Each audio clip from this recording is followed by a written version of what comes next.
Bienvenidos todos a la Escuela Diocesana de Oración. En esta ocasión ya la escuela número 110. Aprender a orar orando con los grandes maestros de oración, testigos de la misericordia.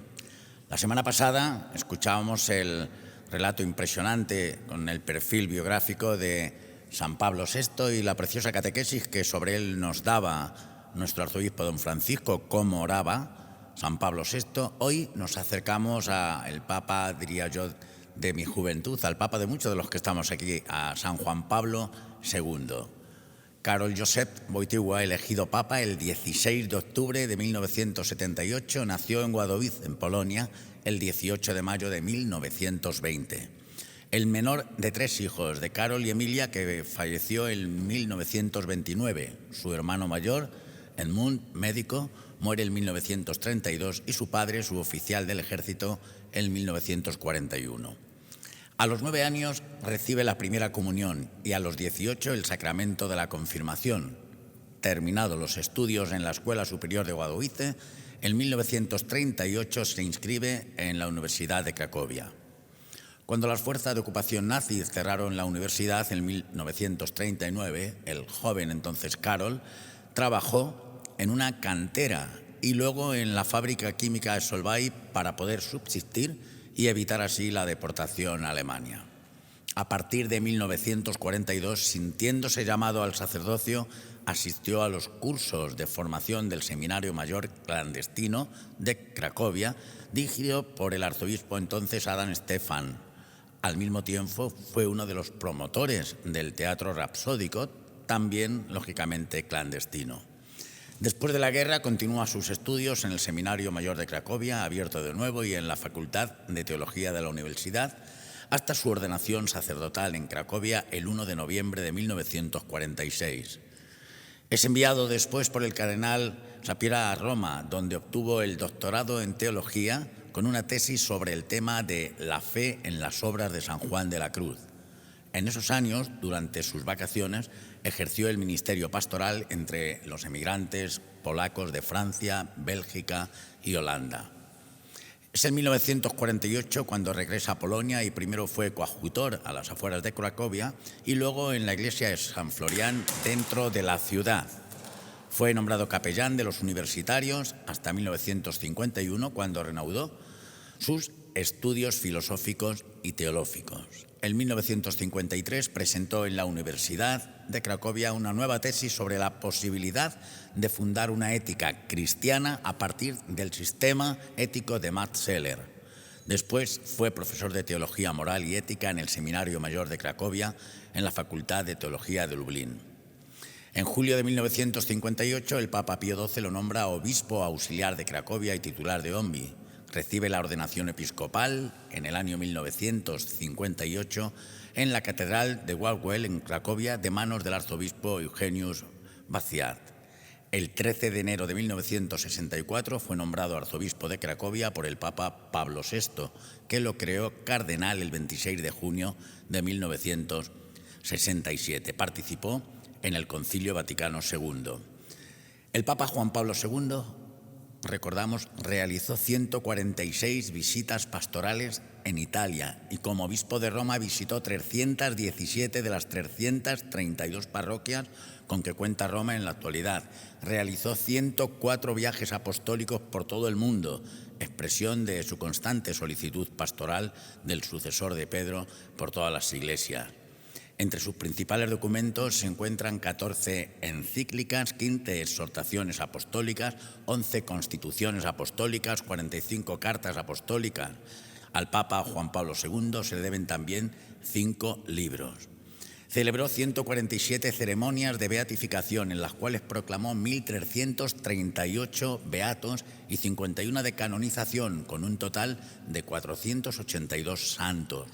Tuvo 9 consistorios, en los que creó 231 cardenal. Presidió también 6 reuniones plenarias del Colegio de Cardenales. Convocó 15 asambleas del Sínodo de los Obispos. En mayo de 1981, en la Plaza de San Pedro, sufrió el conocido grave atentado. Salvado por la mano maternal de la Madre de Dios, tras una larga convalecencia, perdonó a su agresor y consciente de haber recibido una nueva vida, intensificó sus compromisos pastorales con heroica generosidad. Su solicitud como pastor encontró además expresiones en la erección de numerosas diócesis y circunscripciones eclesiásticas y en la promulgación de los códigos de derecho canónico en latino y el de las iglesias orientales, el catecismo de la Iglesia Católica, proponiendo al pueblo de Dios momentos de particular intensidad espiritual. Convoca el año de la redención, el año mariano, el año de la Eucaristía, además del gran jubileo del año 2000. Se acercó a las nuevas generaciones, instituyendo la conocida celebración de la Jornada Mundial de la Juventud. Ningún papa se había encontrado con tantas personas como Juan Pablo II.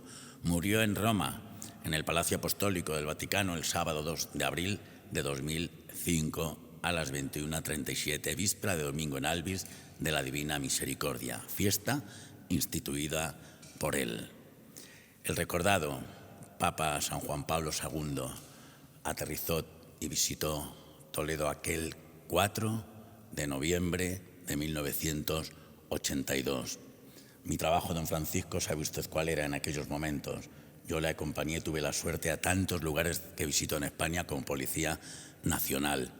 Yo sé que a él le debo mi vocación porque el Papa Juan Pablo II no solo veía, como vemos muchos de nosotros, sino que además miraba. Y a mí me miró a los ojos y en una peregrinación parroquial a Guadovice, a su casa convertida en museo del Papa Juan Pablo II, descubrí en 2 fotos aquí en la ciudad de Toledo que yo estaba a su lado.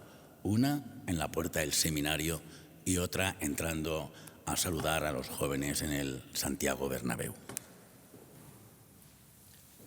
La figura, como nos decía Jesús, de Juan Pablo II es un poco el Papa de todos nosotros, de esa generación que nos hemos formado, hemos encontrado mucha fuerza pues en algo tan sencillo como las Jornadas Mundiales de la Juventud, o que nos hemos formado también en esas certezas que él transmitía, y también el hombre misionero, ¿no? El Papa misionero, Papa de los jóvenes. ¿Cómo oraba San Juan Pablo II? Yo he tenido también la suerte de celebrar muchísimas veces con él la misa, por ejemplo, la Eucaristía, porque vivía en Roma en aquellos momentos cuando estaba el Papa. Participé en casi todas las Jornadas Mundiales de la Juventud y luego recuerdo también muchísimas veces, 3 veces que estuve personalmente con él.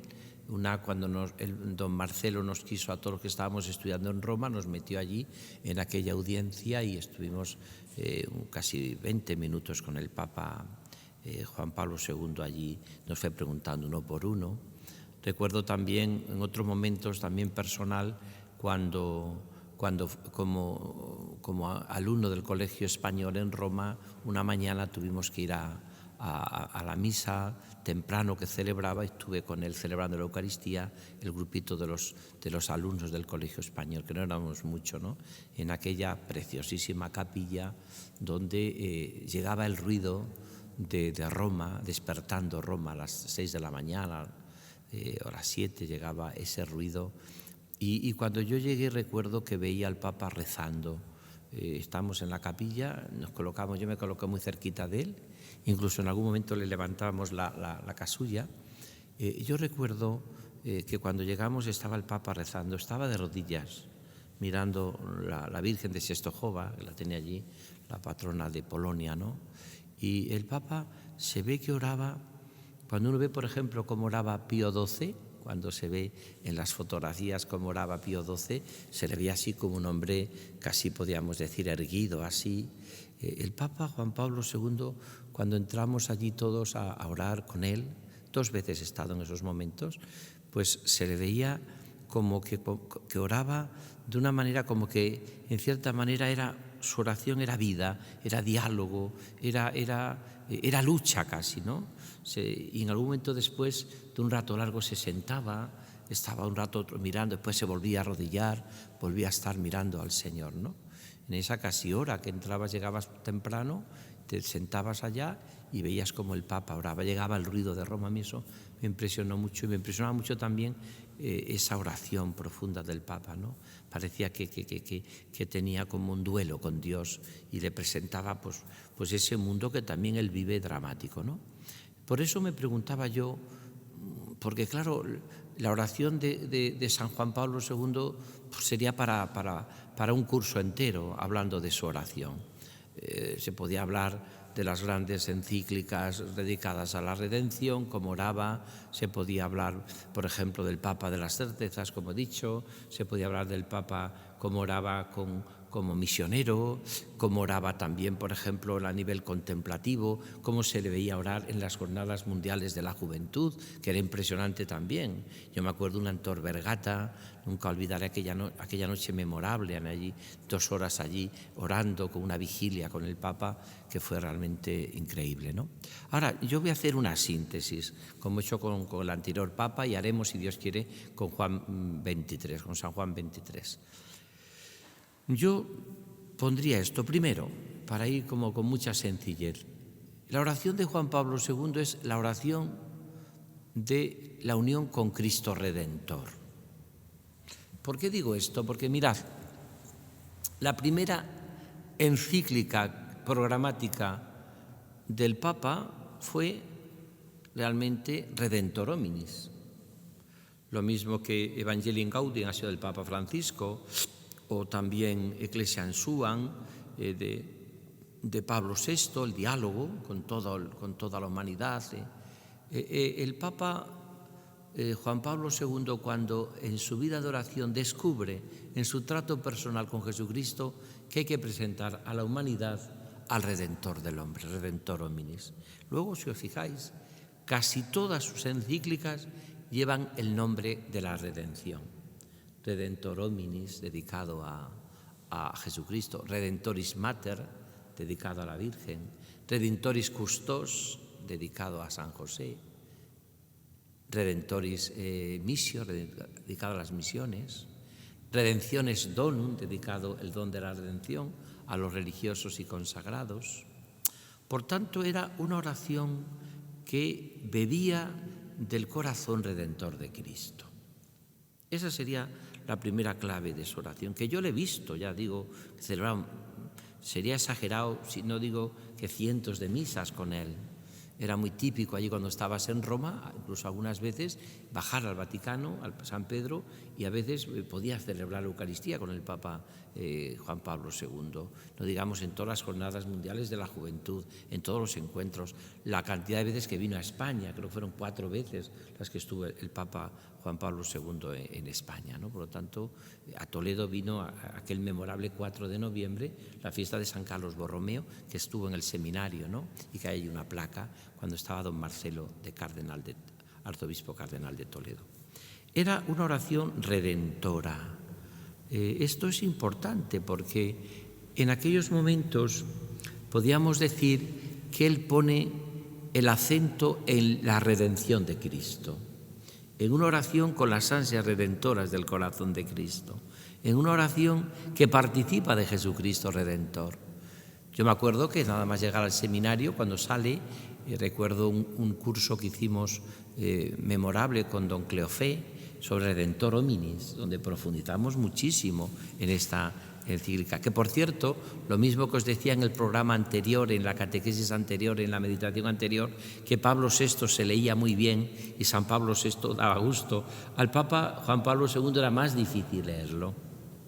No era tan fácil. ¿Por qué? Porque él era eslavo, era polaco, y cuando escribía como eslavo, como polaco. Entonces tenía sus no dificultades, pero sí había que tener un poco su espíritu, su estilo, para poder captar en profundidad. ¿Qué se capta en la oración del Papa San Juan Pablo II?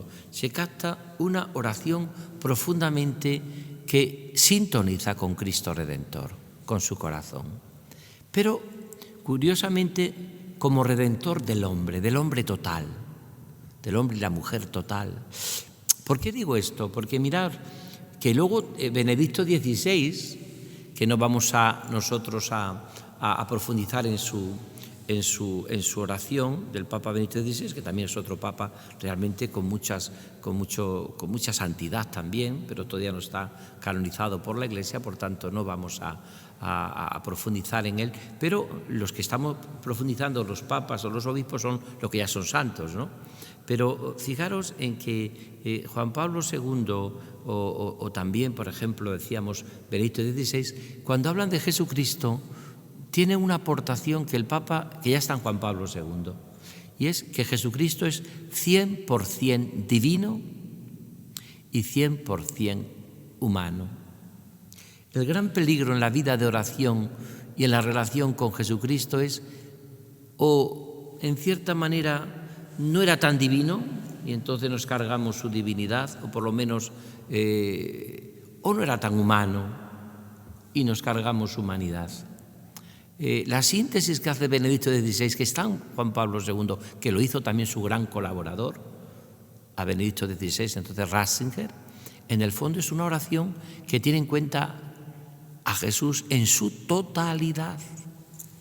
Esta es la oración preciosa de Juan Pablo II. Era una oración con un Jesús de la totalidad, redentor, por lo tanto Dios de Dios, luz del hombre, humano por tanto, capaz de conmoverse, capaz de llorar, capaz de llegar a los que sufren, capaz de enseñarnos a los sacerdotes y a todos los cristianos en este año sacerdotal que estamos celebrando en Toledo, enseñarnos la capacidad que tenemos que hacer de acercarnos a los pobres, a los enfermos, a los que sufren, ¿no? ¿Cómo era la oración del Papa San Juan Pablo II? Una oración que sintonizaba con Jesucristo, Redentor del hombre, y con toda la redención. Normalmente las personas que son muy orantes suele meterse hasta los tuétanos la pasión por la redención de Cristo. ¿Por qué? Porque cuando yo llamo a Dios Padre, o cuando yo le contemplo como ahora en la Eucaristía, en ese pan blanco, pero que está ahí Jesús, totalmente divino, totalmente humano, Él me va transmitiendo como esos rayos de sol, una pasión por la redención, un mundo necesitado de redención. Porque es curioso, probablemente Juan Pablo II haya sido también el Papa que más biografías existen de los últimos papas, y quizás más películas. Se han hecho muchas películas sobre el Papa Juan Pablo II, San Juan Pablo II. En una de las películas hay un diálogo con el sastre que a mí me parece de una profundidad y de una belleza inmensa, ¿no? El Papa Juan Pablo II está preocupado como nosotros por nuestro mundo, por lo que estamos viviendo, por nuestra situación, por lo que se vive hoy actualmente también en España. Está muy preocupado también el Papa por la situación que vivía, ¿no? Y le va a decir el sastre: no te olvides, Carol, que el mal se acaba autodestruyéndose a sí mismo. Precioso, ¿eh? Porque esto es de una gran esperanza. A veces cuando vemos que triunfa el mal, que triunfa la guerra, que triunfa la injusticia, que triunfa la mentira, uno dice: Dios mío, estamos perdidos, ¿hasta cuándo? Y le dijo Carol, le dice el sastre, que era un hombre sabio, que fue el que le metió a conocer a San Juan de la Cruz. Le dice: no te preocupes, que el mal se acaba autodestruyendo a sí mismo.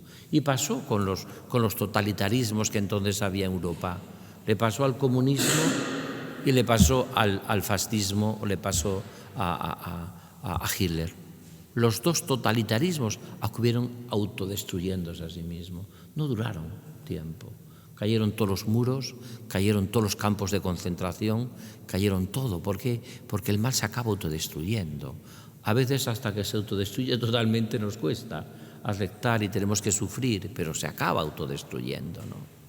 Y en ese sentido la oración del Papa San Juan Pablo II era una oración esperanzada, como nos sugiere también este tiempo de Adviento, de Navidad, de Epifanía que estamos viviendo, ¿no? Es siempre un tiempo de esperanza, ¿no? De esperanza. Segundo, el Papa San Juan Pablo II oraba con la divina misericordia. Eso está claro. por mucho que intentemos. Lo que ocurre es que el Papa, fijaros qué respetuoso era, porque cuando la gran encíclica después de Redentor Homini, ¿sabéis cuál fue? Dives in Misericordia, que es un canto a la espiritualidad de la Divina Misericordia, pero que el Papa ni la cita. Como no cita Sor Faustina Kowalska, leedla. ¿Por qué? Porque entonces no estaban aprobadas las revelaciones. Y eso que él había vivido en Cracovia. Fijaros el respeto que tiene el Papa siendo Papa, que no dice ni una palabra. Podría haber dicho: esta encíclica que voy a escribir sobre la Dives in Misericordia, Dios rico en misericordia, que fruto de mi vida de oración también y de mi experiencia con la Divina Misericordia. No olvidéis que él estaba en Cracovia, que está a 70 kilómetros de Auschwitz. Está cerca de los dos grandes campos de concentración, a 60-70 kilómetros. Y no olvidéis que no se enteró Cracovia ni Polonia de aquel lugar tremendo donde mueren tantísimos judíos, católicos, gitanos, donde matan a todos los que no son de las razas que pensaba este monstruo que era Hitler, ¿no? O sea, que en ese sentido, por eso digo que es importantísimo. Y sin embargo el Papa en Dives in Misericordia canta la misericordia, dice que es la mayor grandeza de Dios, su misericordia, pero no cita para nada ni la Dives in Misericordia, perdón, ni la Divina Misericordia, ni cita para nada a Sor Faustina Kowalska, porque entonces no estaban aprobadas esas revelaciones por la Iglesia. Cuando ya él la prueba, la va a citar, y cuando sobre todo llega hasta canonizar a Sor Faustina Kowalska. Y llega tanto en su devoción a la Divina Misericordia que muere precisamente un día de la Divina Misericordia.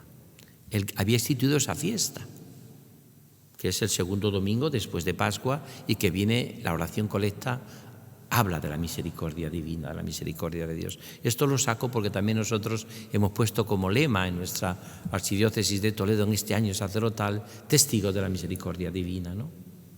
Pero es verdad que su oración estaba imbuida de esta divina misericordia. Y cuando he ido a Polonia, que he ido algunas veces, pero sobre todo recuerdo la primera, bueno, prácticamente después le he seguido, pero no he tenido la suerte de volver, quiero volver otra vez. Cuando yo estuve en Polonia con un grupo, sobre todo de jóvenes, que estuvimos allí también, me acuerdo, en Auschwitz, yo recuerdo, y en los lugares de la Divina Misericordia, los santuarios donde estuvo Sor Faustina Kowalska, ¿no?, que es una santa que al Papa le influye muchísimo, ¿no?, porque es una mujer mística, pero una mujer de una sencillez absoluta, ¿no? Pues yo creo que en ese sentido la oración del Papa bebe de esta espiritualidad.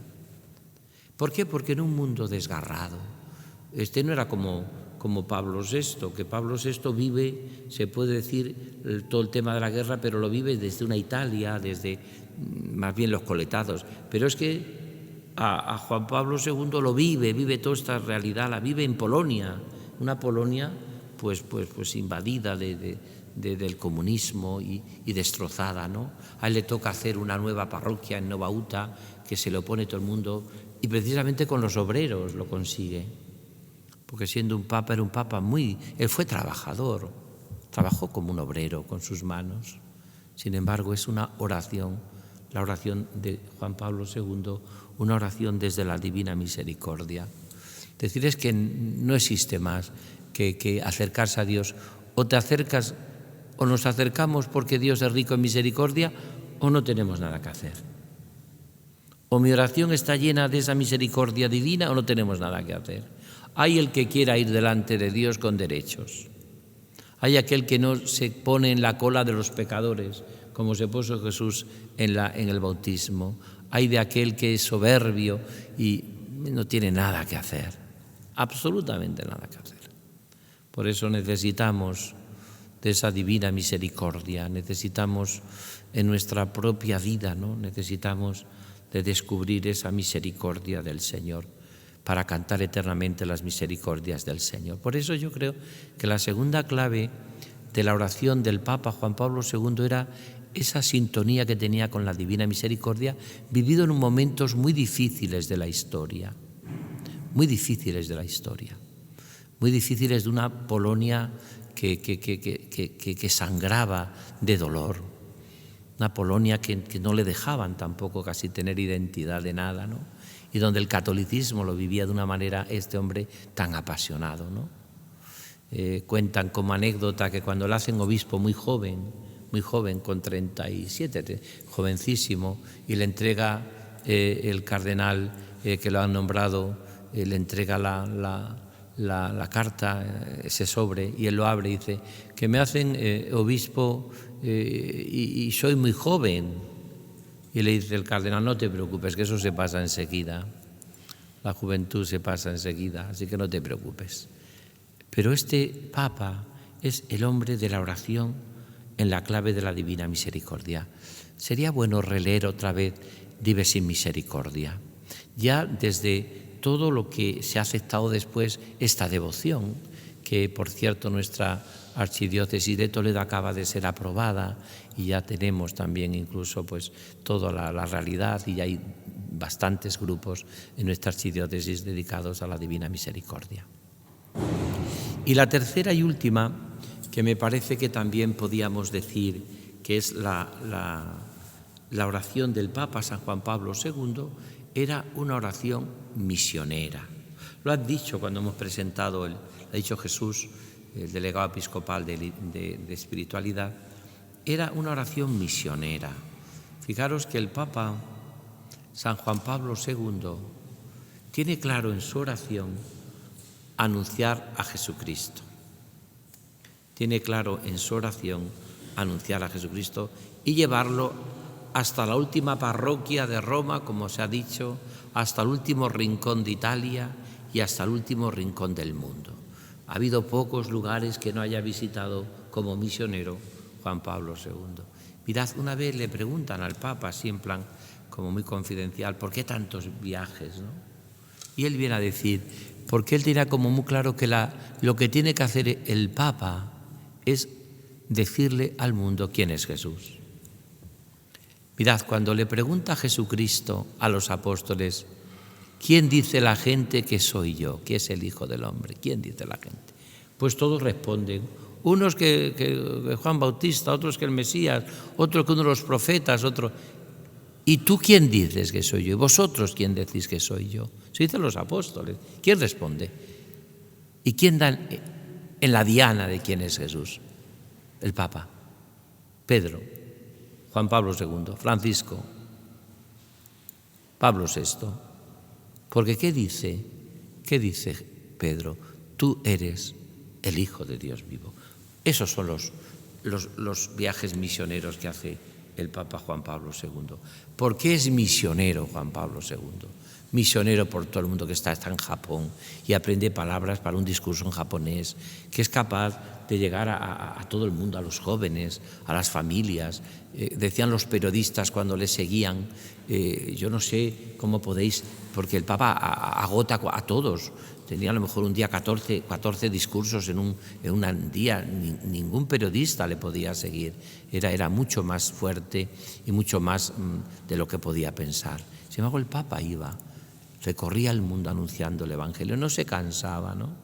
Pero también ya desde por la mañana muy temprano oraba, ¿no? Alguna vez en alguna nunciatura donde se quedaba a dormir, dicen que llegaron a ver dónde estaba el Papa y a lo mejor entraba en la capilla y no le veían, pero estaba encendida la luz y se acercaban y estaba tirado en el suelo orando, como a veces también oran algunas veces en algunos monasterios, orando, postrado en tierra, ¿no?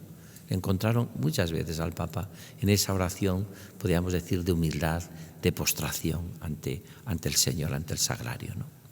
Bueno, pues esta era la oración del Papa, una oración de Juan Pablo II, San Juan Pablo II, misionera.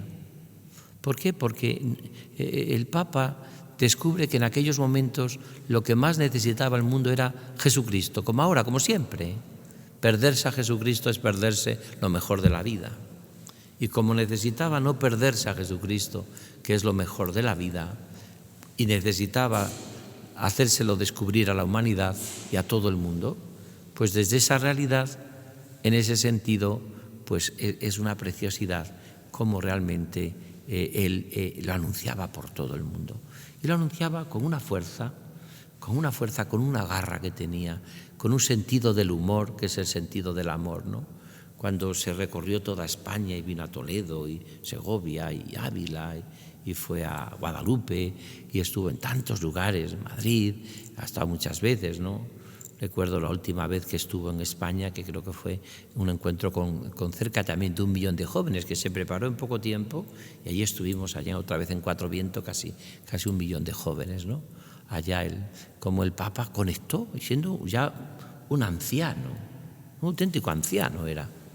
¿Y por qué conectaba con la gente? ¿Por qué conectaba con la gente? Pues porque era un hombre lleno de Dios, era un hombre lleno de la misericordia divina, era un hombre lleno de la ternura de Dios.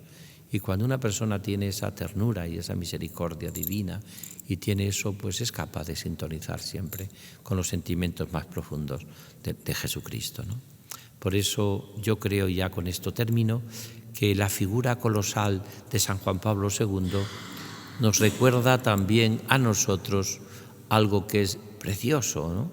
Orar con estas claves que da el Papa San Juan Pablo II, orar con Cristo Redentor por la redención del mundo, con las ansias redentoras del corazón de Cristo, orar ahí, orar sintonizando lo más profundo del corazón del Señor, orar también desde esa misericordia divina, de esa divina misericordia de Dios que se revela a los sencillos, a los humildes, ¿no? Y que siempre elige instrumentos humildes, ¿no? Como también cuando Él va, también estuve yo con el Papa Juan Pablo II cuando fue a darle gracias a la Virgen de Fátima porque la había salvado de aquel atentado de Ali Akka allí en Roma el 13 de mayo, ¿no? Él siempre descubrió que esa gracia se la debía a la Virgen de Fátima. Y entonces, al año siguiente, y era cuando yo estuve en Fátima, estuve con él también celebrando la misa, fuimos mucha gente, muchos sacerdotes, yo entonces no era obispo. Entonces, allá el Papa regaló aquella bala que le entró, pero gracias a Dios, si le dan el corazón o en un órgano más, lo hubiese matado. Él fue a la Virgen de los tiempos difíciles, como luego le va a llamar preciosamente Benedicto XVI a la Virgen de Fátima, la Virgen de los tiempos difíciles, ¿no?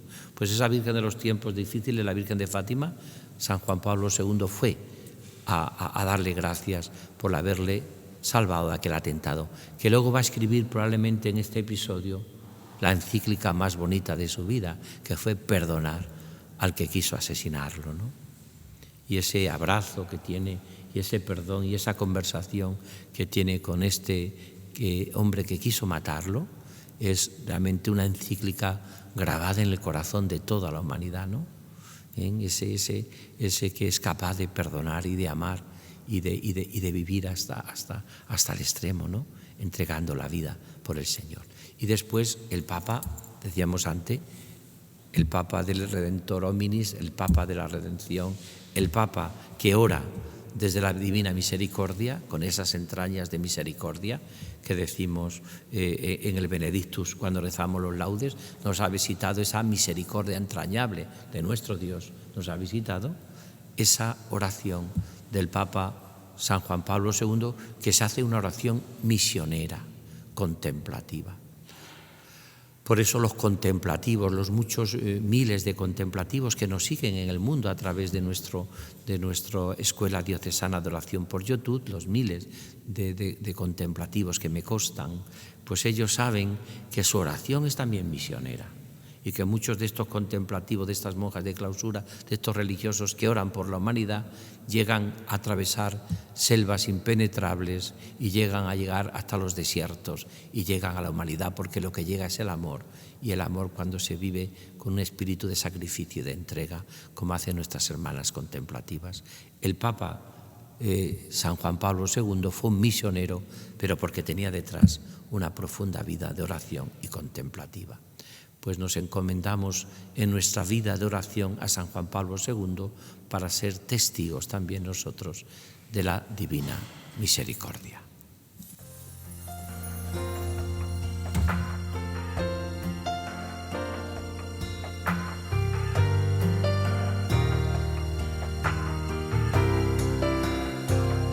Querido Juan Pablo,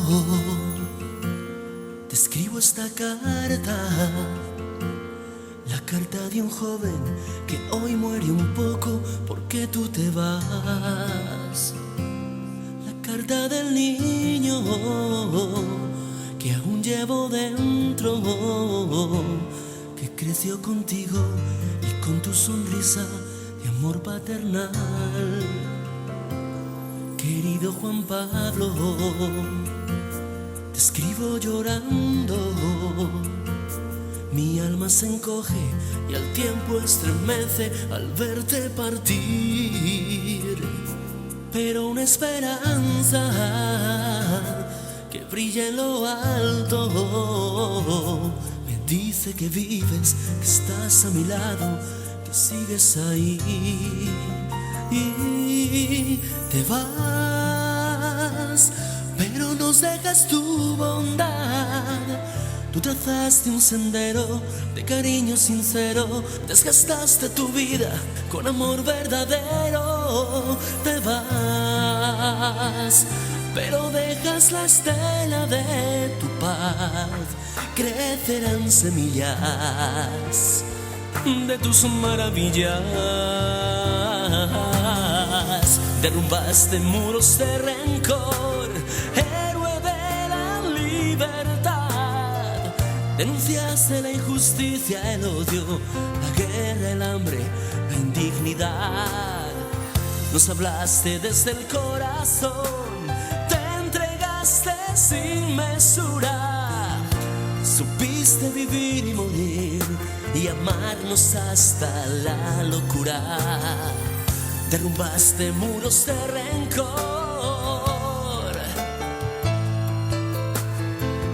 denunciaste la injusticia, el odio. Recorriste el mundo por mostrar el esplendor de la verdad y perdonaste a tu verdugo. No cabe más, se me hace un nudo.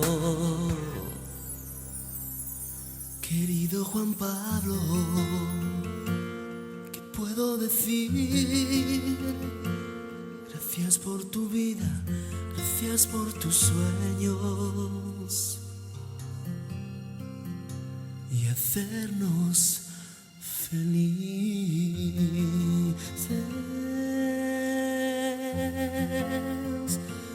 Y hacernos felices. Amigo Juan Pablo, ¿me estás escuchando? Nos veremos donde el viento y las palabras acaricien con sus alas al mar. Nos veremos donde flores y sonrisas embriagan con su aroma sin igual. Allí, allí nos veremos. Allí, allí nos veremos. Allí. La semana pasada, recordamos, nos daba su testimonio don Ángel Verdugo Santiago, párroco de Moedas de la Jara, Aldea Nueva de San Bartolomé y Puerto de San Vicente. Hoy, él mismo nos trae a su madre, esposa de Ángel, madre de 2 hijos e hija de la Virgen de la Piedad, de la Ricona. Con ese amor de madre es casi imposible decirle no a Dios para entregar a un hijo. Natural de Madrid, casada hace 30 años, vive en Villanueva de Alcardete. Hoy nos da ella su testimonio.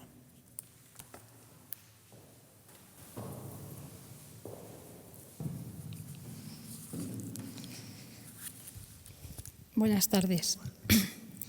Ante todo, decir que es la primera vez que hablo en público, pero confío en que el Señor me ayude esta tarde y con las oraciones de los sacerdotes, que son mis hijos, mi familia, podré dar este testimonio de mi vida como madre de un sacerdote.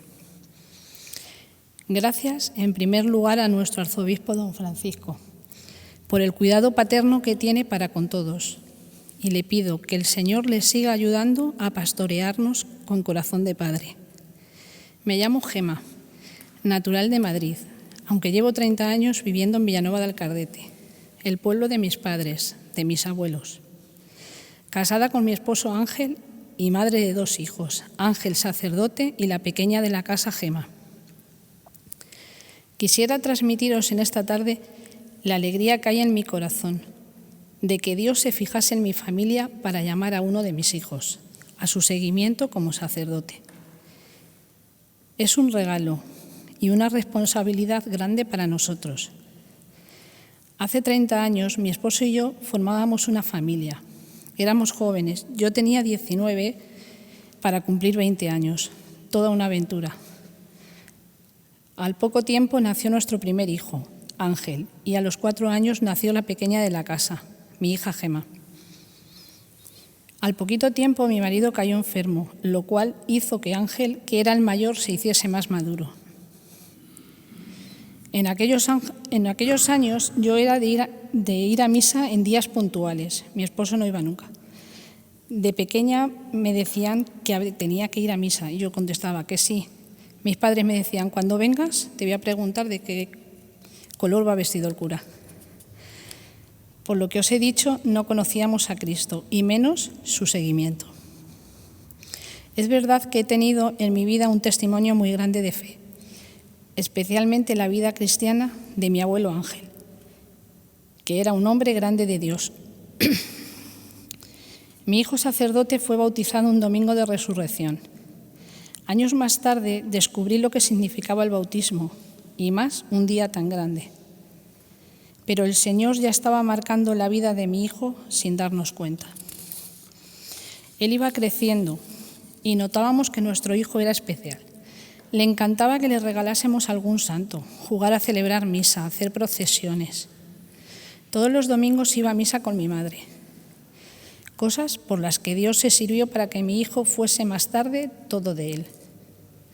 Al poquito de hacer la primera comunión, vino una mañana a casa diciendo que el cura nuevo del pueblo, don Emilio Perona, le había invitado a ser monaguillo. A él le hizo mucha ilusión y le dejamos que lo fuese. Pero este fue el momento en el que por primera vez un sacerdote entraba en nuestra casa y cuánto nos ha ayudado su vida, su testimonio y cuánto bien hizo y sigue haciendo en nuestro pueblo. Así comenzó a ser monaguillo. No se perdía ninguna misa. Don Emilio tiene un gran don para cuidar a los monaguillos. Pasaron los años y llega la hora de que nuestro hijo mayor comenzase la ESO. Comenzó a ver los institutos con sus compañeros para decidir cuál para ir a estudiar. Y fue cuando empezó a decirnos que él quería ir al seminario. Yo me quedé blanca.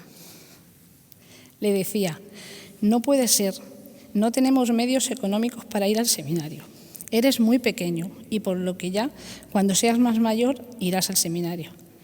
Llegó la hora de elegir instituto y sus profesoras nos decían, vuestro hijo no quiere ir al instituto, quiere ir al seminario.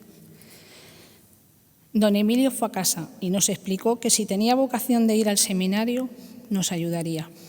Aún recuerdo cuando nos dijo unas palabras de don Marcelo. Una vocación no se pierda por dinero, por lo que él nos ayudó mucho.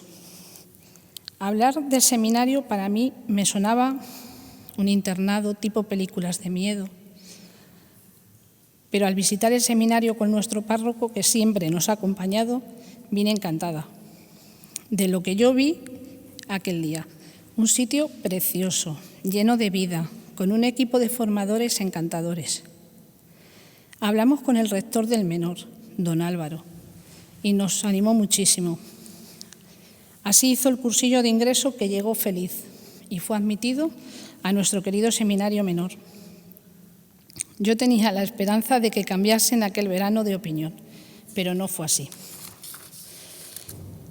El día que le dejamos en el seminario fue un día durísimo para mí. Creo que estuve llorando 2 días sin parar. Fue un momento de mucho desgarro, dejar a tu hijo con 12 años en el seminario. Pero él siempre fue feliz. El primer día que hablé con él y notar su voz de felicidad, dije, eres muy egoísta, que solo lo quieres para ti. Es verdad que esto se entiende pasados los años y también porque yo en aquel momento ni sabía nada de Cristo ni de la vocación. Ahora se entiende todo. Mi hijo Desde siempre tenía que ser para Dios. En mi vida me marcó muchísimo el seminario menor. Años maravillosos donde se hace familia con otros padres. El gran trabajo de los formadores, su alegría, su entrega, su preocupación por nosotros, las familias. Cuánto bien me ha hecho el seminario menor para mi vida. Cuánto me han ayudado los formadores. Todo lo tenían preparado haciendo esa gran familia que somos el seminario menor. Las peregrinaciones, cada domingo en el seminario, las oraciones de familia. En aquellos años, por la ayuda del seminario, fui conociendo al Señor. Me confirmé el mismo día que mi hijo en la catedral, con otras familias del seminario menor. Puedo decir que Dios llamó a mi hijo, pero nos arrastró a todos. Nos puso la casa patas arriba. Nos cambió a toda mi familia. La alegría como madre de un seminarista fue creciendo más. Cuánto he rezado por mi hijo, por su vida, para que no se tuerza en el camino del Señor. Los ministerios que fue recibiendo en su vocación me ayudaron tanto. No sabéis la alegría del acolitado cuando es tu propio hijo el que te da la comunión. Eso es el sacerdote, el que me lleva al Señor. Eso es la vida de mi hijo, llevar al Señor a donde quiera. Cuánto me fue cambiando el Señor en estos años. Ahora pienso, ¿y si yo me hubiera negado a que mi hijo siguiese a Cristo? Gracias a Dios que fuimos generosos y el Señor lo es cada día con nosotros. Gracias, Señor. La inmensa alegría para toda la familia de vivir con Él las órdenes sagradas de diácono y sacerdote. Ver a tu hijo que le has dado a luz a esta tierra en el altar de la catedral, entregando su vida para siempre al Señor. Contemplar sus pobres manos ungidas para el Señor, besarlas, acompañarle al altar para celebrar su primera misa en la iglesia donde le vio nacer. Uno de los días más felices de mi vida. Se lo di de pequeño al Señor y ya es suyo, su sacerdote. Alegría de que Él mismo como sacerdote celebró nuestras bodas de plata. Tantos momentos donde preparando el testimonio podemos decir que el Señor ha cambiado nuestras vidas, porque ha pasado por nuestra familia y le hemos abierto el corazón de par en par, como decía San Juan Pablo II. ¿Preocupaciones? ¿Y qué madre no se preocupa de sus hijos? ¿La madre de un sacerdote tiene preocupaciones? Claro, al principio en sus destinos te preocupas de que se pueda encontrar solo, preocupaciones de que está en el medio de la sociedad que nos ha tocado vivir llena de altos y bajos. Ellos son frágiles también, como todos, por lo que como madre rezo mucho por mi hijo y os invito a que todos recéis por vuestros sacerdotes. Él va pasando por pueblos en distintos destinos, en Yepes donde vivió la pandemia con su parroquia y no con nosotros. Pero ver cómo lleva almas al Señor y familias que también las hacen las nuestras. En los pueblos donde está de sacerdote en La Jara, Moedas, Aldeanovita y Puerto, lejos de nuestras casas, ya que están en la otra punta de la provincia de nuestro pueblo. Ahí surgieron preocupaciones, miedos, pero donde lo vemos feliz entregando su vida por aquella gente. Ver cómo la gente mayor necesita de su ayuda, ver que no paran todo el día por sus parroquias. Pero puedo decir que cuánta gente buena ayuda a los sacerdotes. Cuántos betanias que ayudan a mi hijo sacerdote en su día a día. Y a mí me da mucha paz. Y sentir que donde esté, si es la voluntad de Dios, Él mismo lo va a bendecir. Termino dando muchas gracias a Dios por mi vida, por mis padres, mi esposo y mis hijos. Gracias, Señor, por hacerme madre de un sacerdote. Cuánto me acuerdo de la Virgen María, Madre de Cristo, sacerdote. ¿Qué hizo la Virgen como madre? Abrir siempre el corazón y animar a su hijo a dar la vida. Así también le pido a la Virgen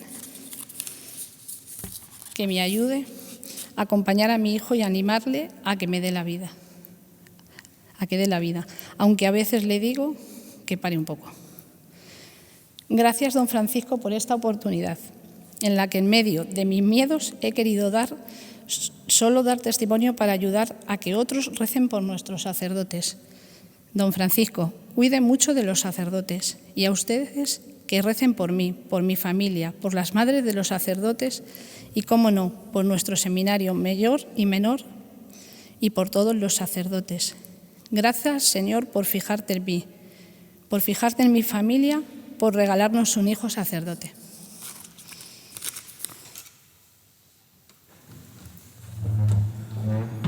El testimonio de esta madre de Ángel, un testimonio bellísimo desde Villanueva de Alcardete y desde esta realidad tan hermosa de testimoniar y manifestar su amor grande a los sacerdotes y ese deseo inmenso de que recemos todos para tener sacerdotes santos según el corazón de Cristo. Seguiremos sábado tras sábado en nuestra Escuela Diocesana de Oración aprendiendo a orar orando. Esta vez llevamos ya el segundo Papa, San Juan Pablo II. Nos tocará el próximo sábado seguramente la figura también colosal de este gran Papa también que fue San Juan XXIII, también Papa Santo. Seguiremos orando una y otra vez con estas personas que nos enseñan, estos sacerdotes, a profundizar en el amor de Dios.